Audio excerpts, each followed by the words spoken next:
हाय, शालिनी चौधरी। आइए अपनी class continue करते हैं। क्लास कंटिन्यू करने से पहले हम कल जो हमने पढ़ा था थोड़ा सा उसका रिवीजन कर लेते हैं और आगे के जो उसके कल हमारे 2 पॉइंट्स रह गए थे लक्ष्य और स्टैंडर्ड के, उसे समझते हैं।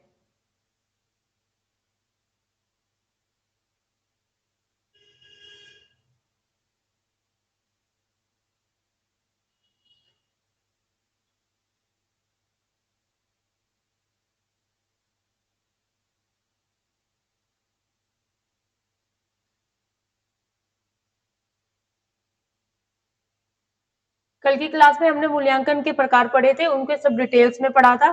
गृह प्रबंधन के उत्प्रेरक तत्व पढ़ रहे थे कि उत्प्रेरक तत्व क्या होते हैं, कितने प्रकार के होते हैं। 3 प्रकार के होते हैं। मूल्य, लक्ष्य, स्तर। मूल्य कहाँ होता है? केंद्र में होता है।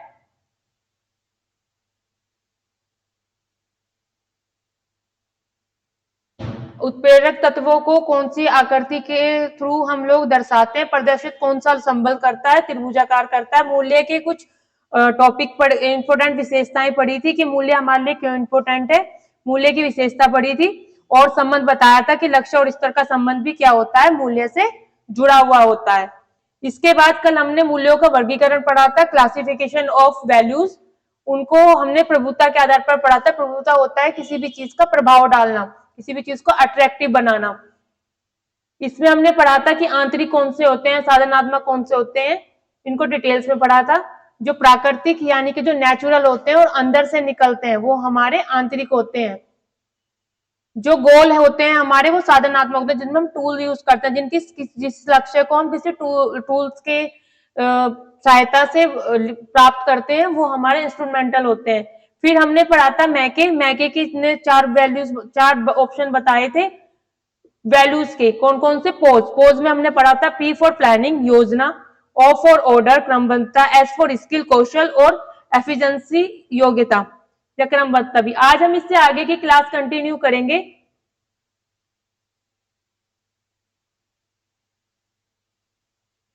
ये वही मैंने टेबल में बनाने समझाने की दोबारा कोशिश करी है। मूल्य की, जो मूल्य को 2 प्रभुता के आधार पर जो 2 उसमें पार्ट में बांटा गया था, आंतरिक एवं साधनात्मक। आंतरिक क्या है? व्यक्ति में पाए जाने वाले प्राकृतिक गुण, जैसे माँ बेटे का प्यार, सुंदरता, सौंदर्य के प्रति रुचि, ईश्वर भक्ति। और साधनात्मक क्या होता है? लक्ष्य। इसमें लक्ष्य मूल्य यानी कि गोल वैल्यू भी कहते हैं, या अन्य गोल को प्राप्त करने के लिए जो बीच का कोऑर्डिनेट करते हैं। जैसे हमारा मूल्य है, मूल्य लक्ष्य तक पाने के बीच का जो सफर होगा, मूल्य से जब हम गोल की तरफ आते हैं, अपने वैल्यूज से जब गोल वैल्यूज के बीच में जो जितना भी हम सफर करते हैं, जर्नी करते हैं, वो हमारा, ये सब एक दूसरे से लिंक होते हैं, वो हमारा साधनात्मक कहलाता है। इससे अन्य मूल्य भी हम अपने प्राप्त कर लेते हैं।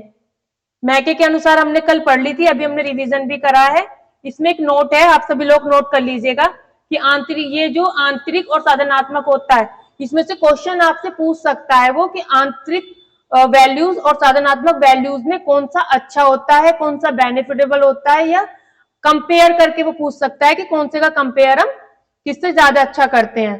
तो इसमें जो हमारा आंतरिक मूल्य जो होता है वो हमारा कंपैरेटिवली साधनात्मक से ज्यादा अच्छा होता है। फिर इसके बाद आता है आदर्शनात्मक एवं तथ्यात्मक। इसका थोड़ा सा हमने कल पढ़ा था कि आदर्शनात्मक क्या होता है और तथ्यात्मक क्या होता है। नॉन फॉर्मेटिव और फैक्चुअल। फैक्चुअल नॉन फॉर्मेटिव जो कि नैतिकता पर डिपेंड होता है। नैतिकता मतलब जिसमें हम डिफाइन कर सकें, जज कर सकें सही गलत के बीच का अंतर, सच झूठ का अंतर, अच्छे बुरे का अंतर, छोटे बड़े का अंतर, ये चीजें जो हम डिफाइन कर सकते हैं। हमारे मोरल वैल्यूज जो होते हैं, नैतिक गुण जो हमारे होते हैं, जिन्हें एक तरीके से हम ये कह सकते हैं कि हमारे संस्कार जो होते हैं। और जो हमारे तथ्यात्मक होते हैं, जैसे कि नाम से ये बिल्कुल क्लियर हो रहा है कि जो हमारे तथ्यात्मक होते हैं वो फैक्चुअल बेस होते हैं, जैसे इच्छा एवं प्राथमिकता पर आधारित होते हैं। ये हमारी फीलिंग्स पे डिपेंड होते हैं कि हमें कैसा फील हो रहा है, कैसा हमें अच्छा लग रहा है। अगर मेरा मन है पढ़ने का तो मैं पढ़ूंगी, अदरवाइज कोई कितना भी कहे, मम्मी कहे, पापा कहे, तो मैं नहीं पढ़ूंगी। प्राथमिकता पर आधारित होता है, यानी कि हमें 4 काम दिन में करने हैं। 4 काम में से हमें ये देखना है कि हमारी प्राथमिकता क्या है, हमें क्या करना है। अगर हम पढ़ रहे हैं और पढ़ते पढ़ते हमें भूख लग रही है, तो हम हमारी सबसे पहले प्राथमिकता पे क्या काम आ जाएगा? खाना खाना। क्यों? क्योंकि हमें उसकी ज्यादा नीड हो रही है। धन कमाना चाहे जाए वो कैसे भी कमा सकता हो, सेकंड पॉइंट इसका प्राथमिक पर आधार रखते हुए। नैतिकता में क्या होगा, नैतिकता में वो देखेगा कि अगर मुझे कोई चीज अर्न करनी है, किसी चीज को पाना है, तो वो सही रास्ते पर चल के पाना है। लेकिन इसमें तथ्यात्मक फैक्ट्स में वो शॉर्ट टर्म भी ढूंढ सकता है, शॉर्ट रास्ता भी ढूंढ सकता है कि बस उसका मेन टारगेट यहाँ क्या है, धन कमाना है, उसको नहीं फर्क पड़ता कि गलत है या सही है। इसके बाद ये वैज्ञानिक खोज होता है, इसमें हम साइंटिफिक भी करते हैं। जैसे लाइक फॉर एग्जांपल इसमें बहुत अच्छा हम इतिहास का ले सकते हैं, हिस्ट्री का। हिस्ट्री सारा फैक्चुअल बेस होता है, उसमें कॉन्सेप्ट सारे फिक्स होते हैं। अगर हम पढ़े कि बाबर ने कौन से सन में लड़ाई करी थी, बक्सर का युद्ध कब हुआ था, तो वो फैक्चुअल है, उसमें हम अपना कुछ नहीं जोड़ सकते। जो एक बार छपा हुआ है तब हुआ था तो तभी हुआ था। तो ये हमारे फैक्चुअल होते हैं।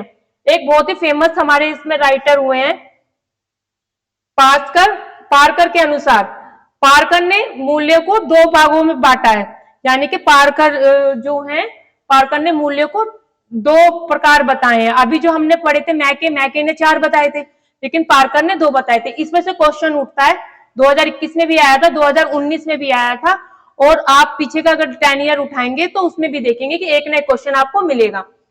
इन्होंने कौन से 2 भागों में बांटा है, क्रियात्मक और कल्पनात्मक। क्रियात्मक क्या होता है, वैल्यूज ऑफ एक्शन और values of imagination. Values of action जो हम करके सीखते हैं, और वैल्यूज ऑफ इमेजिनेशन जो कल्पनाओं में होता है, जिन्हें हम सोच सकते हैं, एक रिव्यू बनाते हैं। पहले देखते हैं वैल्यूज ऑफ एक्शन।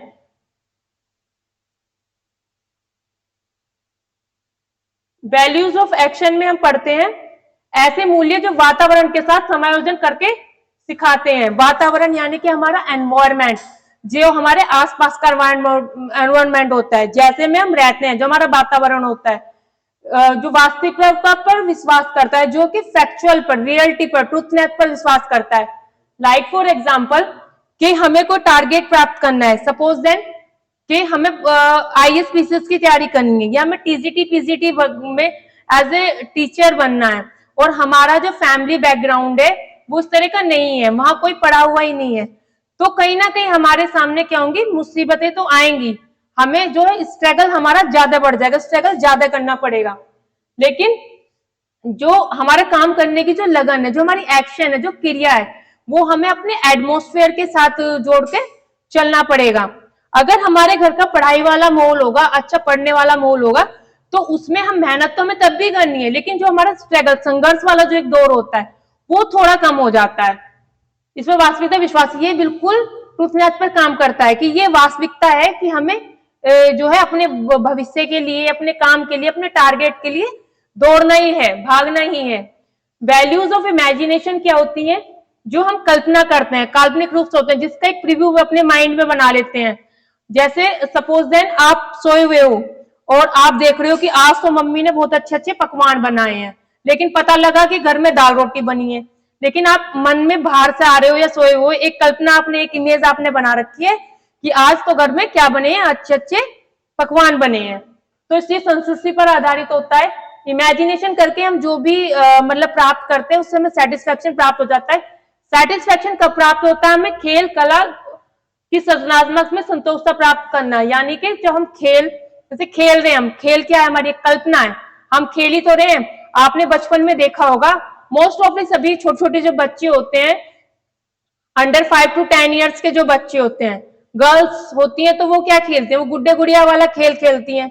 उनको कोई भी एक कैरेक्टरिस्टिक्स उसको अपनी डॉल को दे देती हैं, ब्राइडल का दे देती हैं, या फिर किसी पुलिस इंस्पेक्टर का दे देती हैं, चोर का दे देती हैं बच्चा। तो वो क्या है, वो उनकी कल्पना ही है। एक डोल के साथ वो क्या कर रहे हैं, खेल खेल में अपनी कल्पना व्यक्त कर रहे हैं। कला, कुछ लोगों को ड्राइंग करना, जैसे मान लिया आपने कोई पेंटिंग बनाई, आप उसमें अपने व्यूज डाल रहे हैं, अपने विचार डाल रहे हैं, आपके मन में जैसी इमेज बनी आपने उसको छाप दी ड्राइंग पे। तो ये इसके बाद जो आपको करने के बाद जो सेटिस्फेक्शन होता है, वो संतोष होता है आपका। इसके बाद आता है पारकर के अनुसार कौन कौन से मूल्य होते हैं। यानी कि नोट में ये लिख सकते हैं, ये इंपॉर्टेंट है क्वेश्चन, इन जो यहाँ पे वर्ड्स लिखे हुए इन्हीं से बनता है। कैसे बनता है ये भी मैं बाद में बताऊंगी, पहले देखते हैं क्या है इसमें। पारकर के अनुसार जो मूल्य को प्रभावित करने वाले कारक हैं वो कौन कौन से हैं। एक है प्रेम, आराम यानी कि सुख, धर्म, कार्यकुशलता, कला, खेल, स्वास्थ्य, महत्वाकांक्षा, तकनीकियां, संतोष, शिल्प विज्ञान व रुचियां।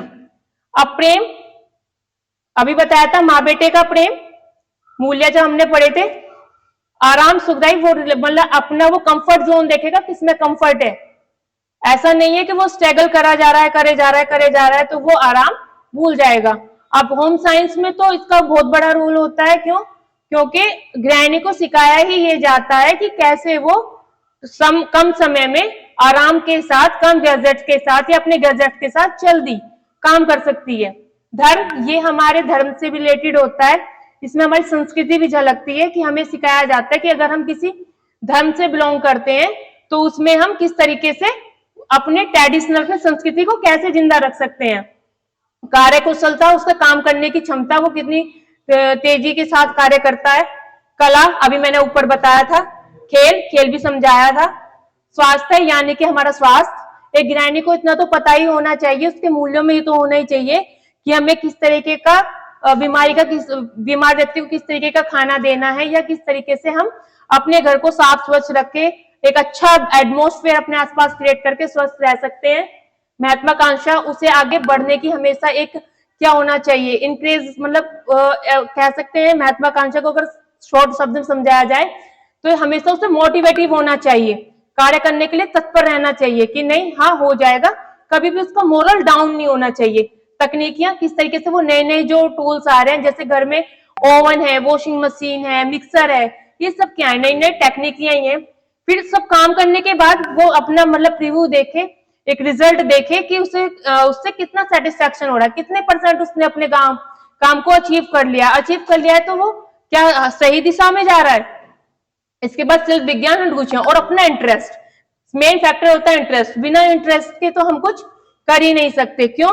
क्योंकि जब तक हम किसी भी काम को करने के लिए अपना इंटरेस्ट क्रिएट नहीं करते, अपनी रुचि नहीं दिखाते हैं, तो तब तक हम उस काम को अपने लास्ट जो हमारा लक्ष्य है, टारगेट है, वहां तक पहुंचा नहीं सकते। ये इंपॉर्टेंट मूल्य है, इनसे क्वेश्चन बनता है। वो पूछ लेगा कि पार्कर के अनुसार मूल्य को प्रभावित करने वाले कारक कौन कौन से हैं, एक दो इनमें से दे देगा, एक दो अलग से दे देगा, मैच करने के लिए दे देगा। इसके बाद नेक्स्ट जो हमारे राइटर आते हैं वो आते हैं लेट से, इन्होंने 6 प्रकार बताए हैं मूल्य के। इनको सिर्फ आप नाम से याद कर सकते हैं, इनका इतना इंपॉर्टेंट क्वेश्चन नहीं है, नेट वगैरह में पूछा जाता है, लेकिन टीजीटी में ज्यादातर, टीजीटी, जीआईसी, टीजीटी में पार्कर तक ही पूछा जाता है। फिर भी हमें पता होना चाहिए कि उन्होंने क्या दिए हैं। इन्होंने 6 प्रकार बताए हैं मूल्यों के, सामाजिक यानी कि सोशल वैल्यू, आर्थिक इकोनॉमी वैल्यू, सैद्धांतिक थ्योरिकल वैल्यू, सौंदर्यात्मक यानी कि जो हमारी सुंदरता को दर्शाता हो, राजनीतिक पॉलिटिकल वैल्यू, और धार्मिक हमारे रिलीजियस वैल्यू। इसके बाद नेक्स्ट हमारा आता है नेक्स्ट टॉपिक, ये अभी तक हम पढ़ रहे थे मूल्य, वैल्यूज। आई होपफुली कि आप सभी को समझ में आया होगा। आज हमारा ये टॉपिक कंप्लीट हो जाएगा वैल्यू स्टैंडर्ड तक। इसके बाद कल हम इसके जितने भी रिपीटेड क्वेश्चंस आए हुए हैं वो देखेंगे। गोल, गोल क्या है? गोल नाम से ही हमें जैसे फाइंड आउट हो रहा है कि गोल होता है लक्ष्य, लक्ष्य यानी कि अपनी मंजिल को प्राप्त कर लेना। सभी के जीवन का कुछ ना कुछ लक्ष्य होता है, जैसे मेरा, आपका, सबका क्या है। अभी हमारा लक्ष्य क्या बना हुआ है? टीजीटी पीजीटी क्रैक करना और एक नौकरी लेना, टीचर बनना। तो ये क्या है? ये हम जो वैल्यू है जो इसमें दिखाया हुआ है, ये वैल्यू, गोल और स्टैंडर्ड। तो वैल्यू भी हमने पढ़ा, मूल्य पढ़े थे अभी हमने। तो इन मूल्य से गोल तक पहुंचने के लिए जो हमें बीच में जिन टूल्स का हमने यूज किया, संसाधन का यूज किया, वो सब क्या है? हमारे गोल्स, जो यहाँ बीच का जो हमने सफर यूज किया लक्ष्य तक पहुंचने के लिए, वो सब हमारे क्या थे? प्रबंधक के ही यूज थे, मूल्य थे जो बीच में हम यूज कर रहे थे। तो यहाँ मूल्य तक पहुंचे, गोल मूल्य तक, लक्ष्य तक हम पहुंचते हैं अपने।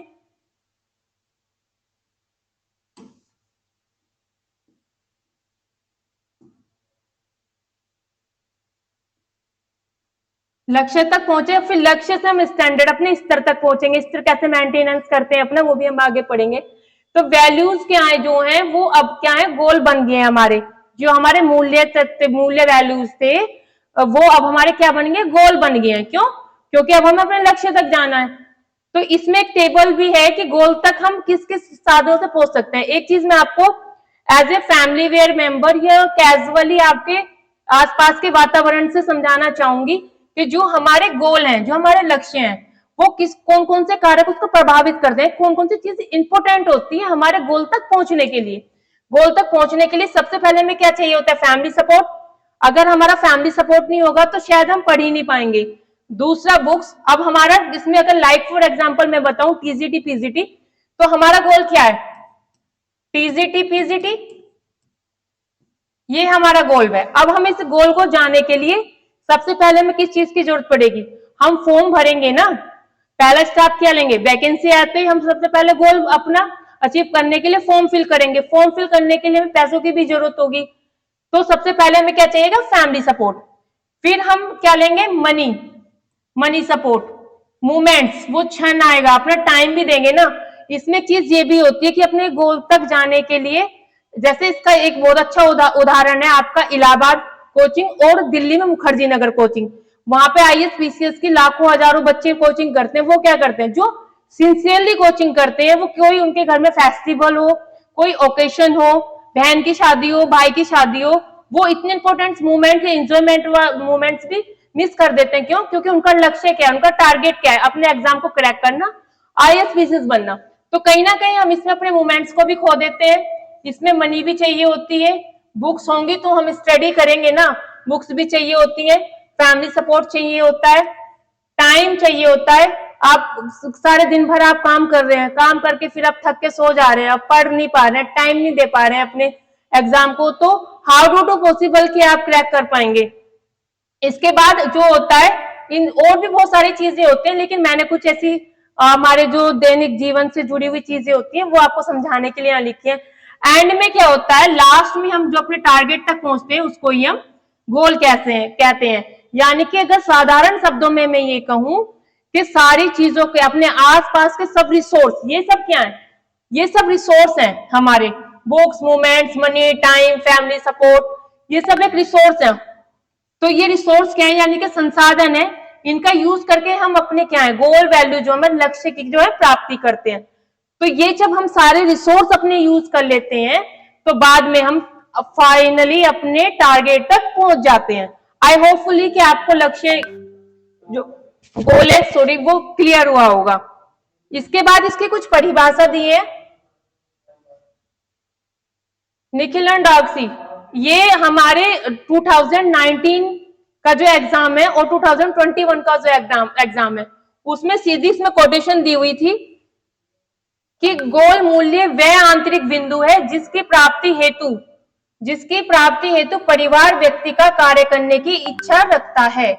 यानी कि वो पूरी डेफिनेशन आपको दे देगा कि जो हमारे वैल्यूज हैं वो मतलब या तो सेम वर्ड में दे देगा या वो थोड़ा घुमा फिरा के शब्दों को घुमा के कह देगा कि मूल्य वह अंतिम बिंदु है जिसकी प्राप्ति हेतु पारिवारिक व्यक्ति कार्य करने की इच्छा रखता है।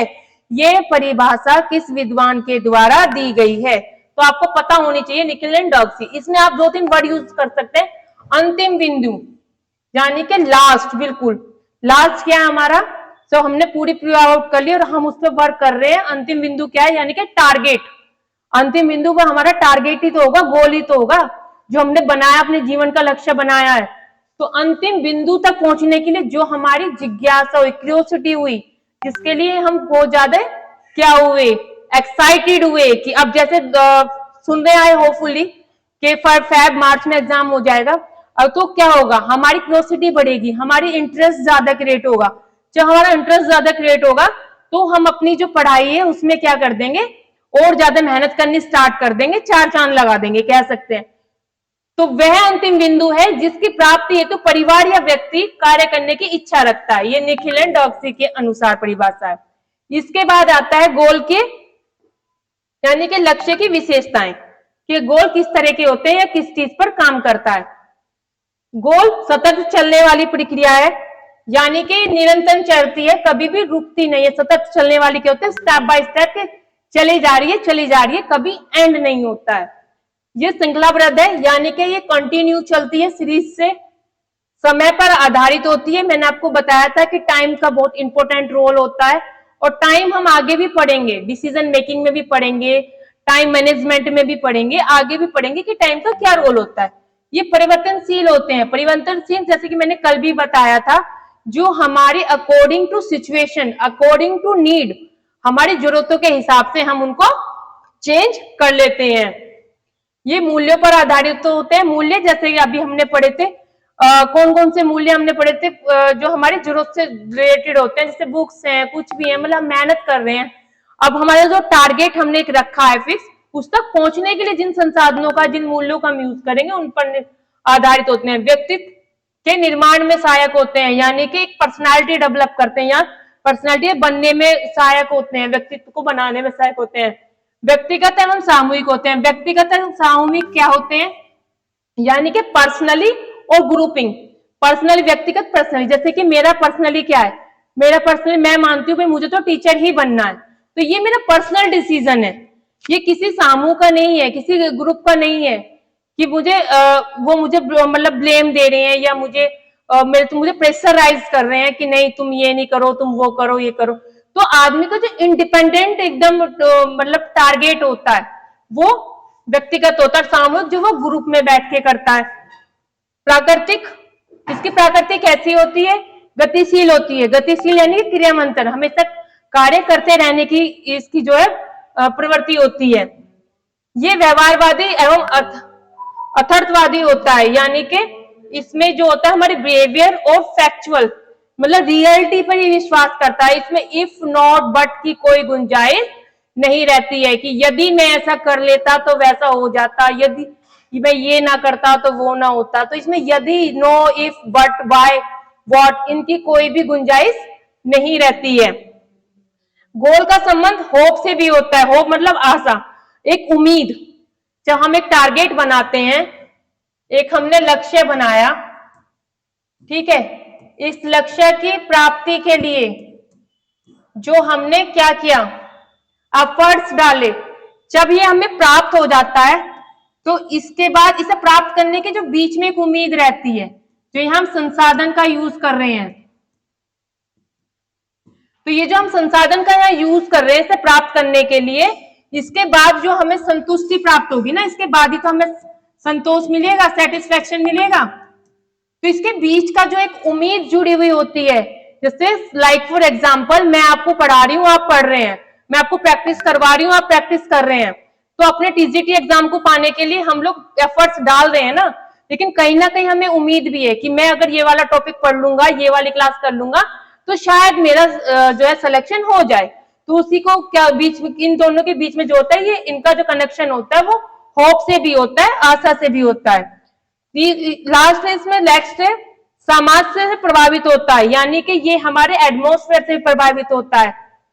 ठीक है, घर में अगर पढ़ाई वाला या आसपास हमारे पढ़ाई वाला माहौल होगा तो पढ़ाई में की तरफ बच्चा चलेगा, क्योंकि आप हम सब जानते हैं कि जैसा भी कहते हैं ना कि संगति का असर होता है, जैसा हमारा आसपास का एटमॉस्फेयर होता है, वैसे गुण थोड़े थोड़े प्रवृत्ति हमारी भी होनी स्टार्ट हो जाती है। और सबसे मेन इंपॉर्टेंट बात है कि ये मूल्यों से ज्यादा स्पष्ट होता है, क्लियर होता है। इसमें क्लियरिटी क्या है, हमारे जो मूल्य थे, वैल्यूज थे, उनसे ज्यादा होती है। किसमें होती है, लक्ष्य में होती है, लक्ष्य गोल में होती है, टारगेट में होती है। इसके बाद नेक्स्ट है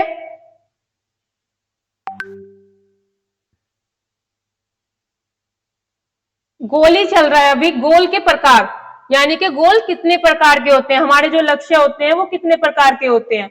तो गोल हमारे दो प्रकार के होते हैं, सॉरी 3 प्रकार के होते हैं। कौन कौन से, दीर्घकालीन यानी कि लॉन्ग गोल, अल्पकालिक शॉर्ट गोल, और थर्ड है साधन समाप्ति यानी कि मीन्स गोल भी कहते हैं या मीन एंड चैन भी कहते हैं। लास्ट टाइम 10 ईयर आप उठाएंगे यूथ का, तो उसमें दिया हुआ भी था कि मीन एंड चैन का अर्थ या मीन एंड चैन का संबंध किससे होता है, तो हमारे लक्ष्यों से होता है, गोल से होता है। दीर्घकालीन जैसे नाम से ही स्पष्ट हो रहा है कि ये स्थायी और अस्थायी दोनों होते हैं। स्थायी यानी कि फिक्स एंड नॉन फ्लेक्सिबल दोनों ही होते हैं। कैसे, जैसे घर बनाना, बूंद बूंद से घड़ा बनना, या कहते हैं कि तिनके तिनके से घोंसला बनता है। तो ये सारी कोटेशन इस पर डिपेंड करते हैं, क्यों, क्योंकि ये स्थायी होता है, वो धीरे धीरे धीरे धीरे स्टेप बाय स्टेप अपने गोल की तरफ बढ़ रहा है। एक दिन में कोई नहीं होता। अब मैं कहूं कि कल का एग्जाम, मुझे कल एग्जाम देने जाना है और आज मैंने कुछ पढ़ा नहीं, तो क्या पूरी एक रात में मैं पूरी बुक पढ़ पाऊंगी? 5 की 5 यूनिट पढ़ पाऊंगी? पॉसिबल ही नहीं है। जब आज से हम शुरुआत करेंगे धीरे धीरे, एक चैप्टर, 2 चैप्टर, एक क्वेश्चन, 2 क्वेश्चन डेली पढ़ेंगे, तो हम क्या है, वो हमारी स्थायी होगा, हम अपने अचीव तक पहुंच जाएंगे। अस्थायी जिसका कोई फिक्स नहीं होता, यही कि भाई कल पेपर है, जैसे उठे, रात सुबह को उठे, नहाए धोए, पेपर दे आए, जिसका कोई अस्तित्व नहीं होता। सेकंड होता है अल्पकालीन। अल्पकालीन यानी कि शॉर्ट गोल। शॉर्ट गोल से संबंध जो छोटे संख्या के लिए, कम टाइम के लिए बनाया गया हो, जिसमें असंख्य होते हैं, अधिक व निश्चित व स्पष्ट होते हैं। यानी कि इसमें ज्यादा ये नहीं है कि हम कई सालों से लगे पड़े हैं, हमने एग्जाम का फॉर्म भरा, एक स्ट्रेटजी बनाई, उस पर अपना वर्क किया, 2 महीने 3 महीने हमने स्टडी करी और हम अपने टारगेट को प्राप्त कर लेते हैं। फिर साधन समाप्ति, मीन एंड चैन इसको बोलते हैं, जो मध्य व अंत लक्ष्य होते हैं, जैसे किसी भी कार्य को करने में मदद करते हैं। ये जो मीन एंड चैन है हमारा, जो साधन समाप्ति है, ये हमारे इन दोनों में भी काम करते हैं। यानी कि जो हमारा गोल है, जो हमें अचीव करना है, जो हमें लक्ष्य जहां तक पहुंचना है, हमारी मंजिल है, उसके बीच में जो हमें हेल्प करता है। इसमें क्वेश्चन इस तरीके से बनता है, जो शायद उसमें आया था, जीआईसी में आया था या फिर नेट में आया था, कि कौन किस पर निर्भर है। 3 चीजें थी कि कौन किस पर, दीर्घकालीन किस पर निर्भर है, या शॉर्टकालीन पर निर्भर है, या साधन समाप्ति निर्भर है। तो वो उसमें पूछ रहा है, जो हमें 3 प्रकार है, कि कौन सा जो हमारे प्रकार है, स्टेप है, गोल है, किस पे निर्भर है। तो जो लॉन्ग गोल जो हमारे होते हैं, दीर्घकालीन जो गोल होते हैं हमारे, वो निर्भर होते हैं किस पर? शॉर्ट गोल पर। ठीक, यहां तक आई होपफुली सबको याद आया, अच्छा लगा होगा, समझ में आया होगा। इसकी प्रैक्टिस हम कल करेंगे। नेक्स्ट और लास्ट पॉइंट हमारा इसका बचता है स्टैंडर्ड, यानी कि स्तर। स्तर क्या होता है? स्तर होता है किसी भी चीज को मापना। या एक वर्ड आपने सुना होगा कि हम तो अपनी सोसाइटी में अपना स्टैंडर्ड मेंटेन करके रहते हैं, अपने स्तर के हिसाब से रहते हैं। तो स्टैंडर्ड का अगर एक वर्ड देखा जाए तो इसका अर्थ होता है मापन से संबंधित होता है। ये किसी भी चीज में मैं अपने आप को व्यवस्थित करना। इसकी 2 बहुत ही इंपॉर्टेंट ये डेफिनेशन है, ग्रास एंड कैंडल और निकोलस डाउसी के अनुसार। ग्रास एंड कैंडल कहते हैं कि गृह व्यवस्था से संबंधित अधिकतम स्तरों को जीवन में रहने योग्य बनाने हेतु आवश्यक समझी जाने वाली परिस्थितियों के मानसिक चित्र के रूप में परिभाषित किया जा सकता है। यानी कि जिस वातावरण में हम रह रहे हैं, व्यक्ति रह रहा है, परिवार रह रहा है, वो उसको अपनी समझ और अपनी जरूरतों के हिसाब से एक जो स्टैंडर्ड स्तर जो मेंटेन करता है।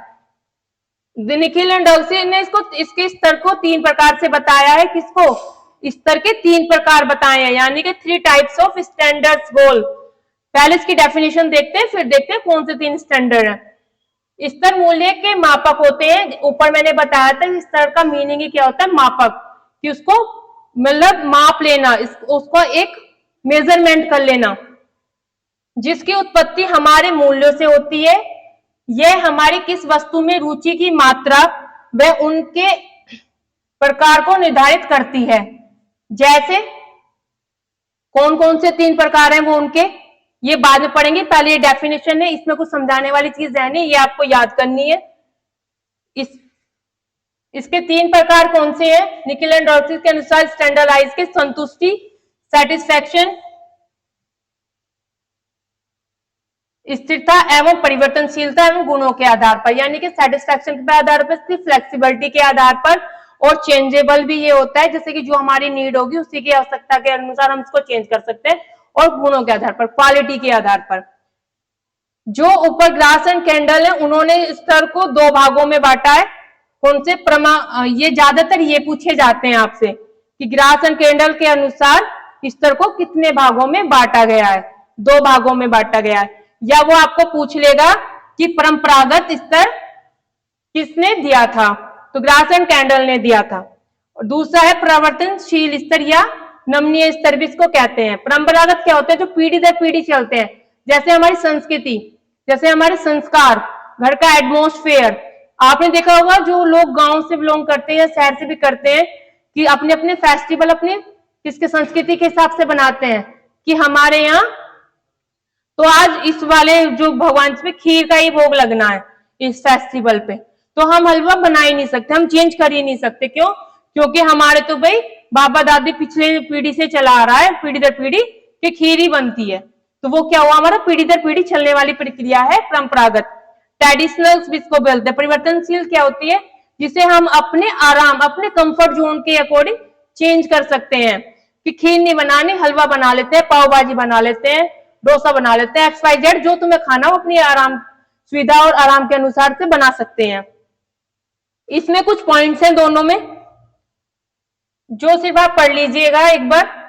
इसमें कभी कभी जो नेट वगैरह का या फिर PGT का एग्जाम देते हैं तो वो मिलान करने के लिए दे देता है।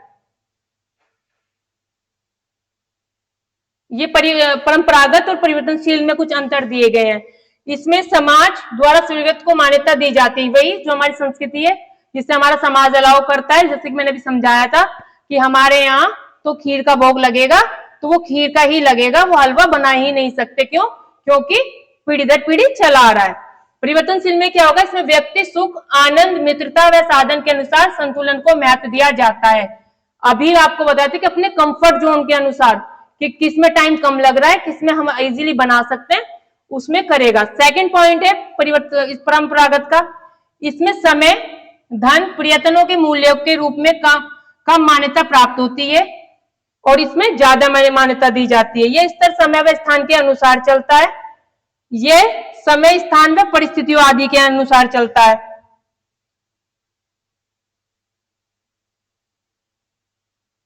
और लास्ट ऑप्शन है ये परंपरागत होते हैं, ये पीढ़ी दर पीढ़ी चलते हैं। जैसे कि मैंने एक लाइन में नोट्स में डाल भी दिया था कि परंपरागत क्या होता है, पीढ़ी दर पीढ़ी चलने वाली चीज होती है, और जो परिवर्तनशील होते हैं वो अपनी सुविधा के अनुसार आदमी इन्हें यूज करता है। Thank you so very much. कल हम इसकी प्रैक्टिस करेंगे। ये टॉपिक आज हमारा कंप्लीट हो जाता है होम मैनेजमेंट में गृह प्रबंधन का और मूल्य का। इसका नेक्स्ट क्लास जो हमारे होने वाली है वो होगी डिसीजन मेकिंग की, निर्णय प्रक्रिया की। तो आप सब लोग पढ़ के आइएगा और इसकी कल हम प्रैक्टिस करेंगे।